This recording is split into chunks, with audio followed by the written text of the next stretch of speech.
Okay, this is a presentation on National Patient Safety Goals, and the goal that I chose to do deals with alarm fatigue. But National Patient Safety Goals were set by the Joint Commission back in 2002 in order to help address specific areas of concern as they relate to patient safety. The Patient Safety Advisory Group is a panel of recognized patient safety experts that the Joint Commission works with to help advise them on the development and updating of the National Patient Safety Goals. The Patient Safety Advisory Group is comprised of physicians, nurses, pharmacists, clinical engineers, risk managers, and other people that have experience in patient safety and healthcare issues. The Joint Commission receives input from practitioners, purchasers, provider organizations, consumer groups, and other stakeholders that they use when determining the highest priority safety issues and how they will address those issues. In 2017, the National Patient Safety Goal on CAUTI has been updated to remove the exclusion of pediatric populations based on evidence-based practices. They used to not include pediatric populations in the CAUTI goals. The National Patient Safety Goal .060101 is to improve the safety of clinical alarm systems. Clinical alarms are in place to alert nurses and other caregivers of potential patient harm. The unintended effects of the alarms can compromise patient safety. Many patient care areas have numerous alarms in place. Continuous noise from nuisance alarms leads to alarm fatigue for both the patients and the staff.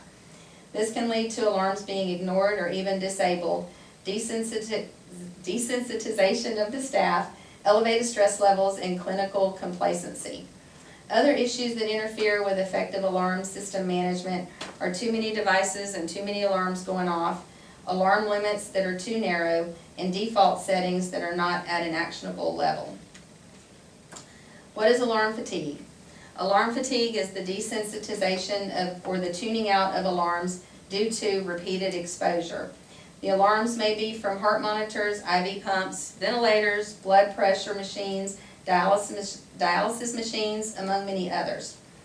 Alarm fatigue can result in alarms being turned down or even being turned off or being removed from the patient altogether, which can lead to the nurse missing critical changes and placing the patient at risk for harm or even for death. Causes of alarms and fatigue are numerous alarms, alarm parameters with thresholds that are set too high for the patient, alarm settings not being adjusted to meet the individualized patient's needs, poor ECG electrode placements that result in frequent false alarms, staff not adequately trained on alarms and monitors, response time of the staff to the alarms not being quick enough, alarms that are caused by malfunction, or inadequate staffing to respond to the alarms. Improved alarm system management. Right now there are no agreed upon universal solutions to address alarm management. The patient safety goal will continue to focus on alarms that have the most direct relationship to patient safety. It's currently estimated that 85 to 95% of all alarms require no intervention. Alarm management needs to be addressed by each individual facility since there aren't any goals in place for that right now. Impact of alarm system management creates more peaceful environment for the patient and the family, improves patient experience, improves patient satisfaction and increased reimbursement to the hospital, reduces the number of unnecessary alarms, making the alarms we do hear have more meaning to them, and improves patient safety and outcomes. This was a case study that I found where alarms were not managed properly. 54-year-old man came into the hospital with a complaint of chest pain. He had a history of diabetes, hypertension, and end-stage renal disease and was a current hemodialysis patient. His ECG, when he came in, showed no evidence of ischemia, but his cardiac enzymes were elevated.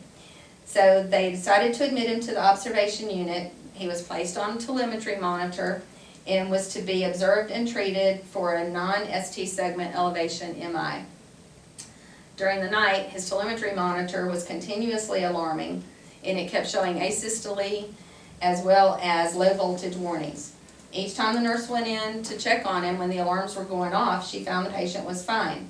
She notified the resident physician, told him about the alarms that were going off. That physician came up, checked on the patient, checked on the alarms, and wasn't concerned. So together, they decided that the alarms were misreading tracings of the telemetry, and they decided to turn off the alarms.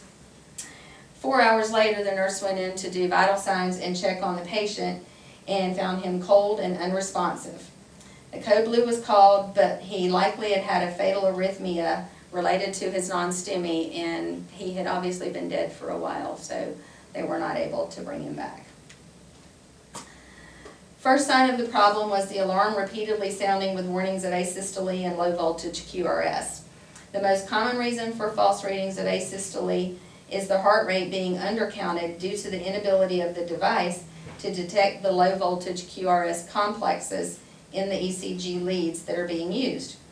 So the first step that the nurse should have taken, or the physician, would have been to find another ECG monitoring lead that had a greater QRS voltage, or they could have, or to do that, they could have ordered a 12 lead and determine which one of the leads had the better QRS voltage and used that lead to monitor the patient.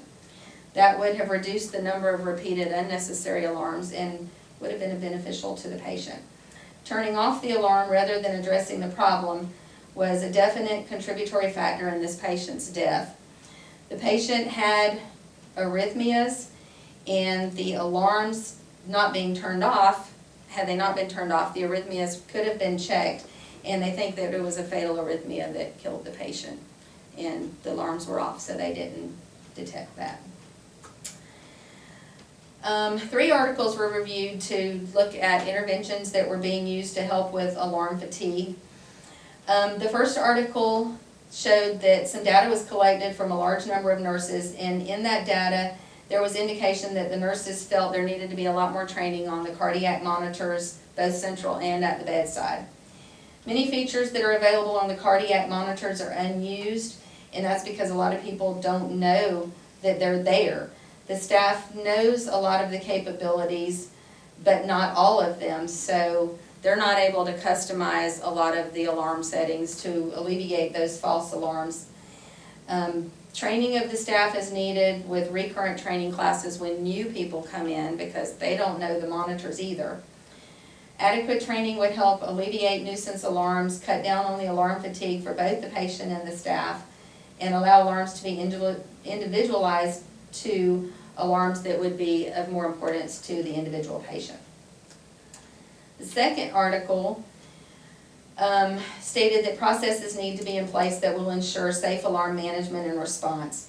Guidelines need to be in place that will give information on individualizing alarm limits and settings for each patient.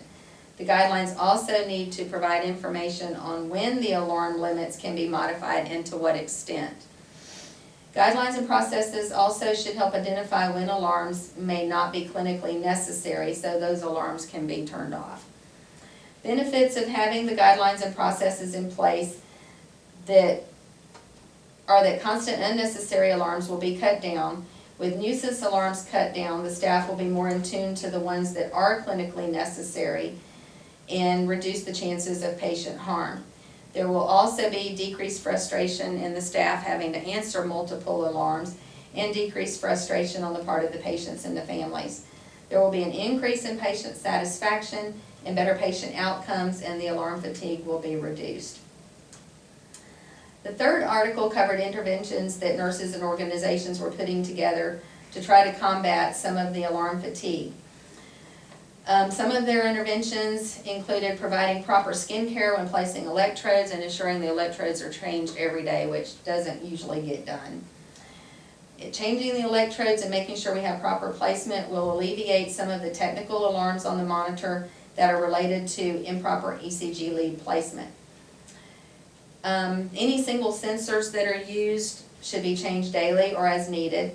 There should be guidelines in place to address alarm settings and limits to help alleviate nuisance alarms and reduce alarm fatigue.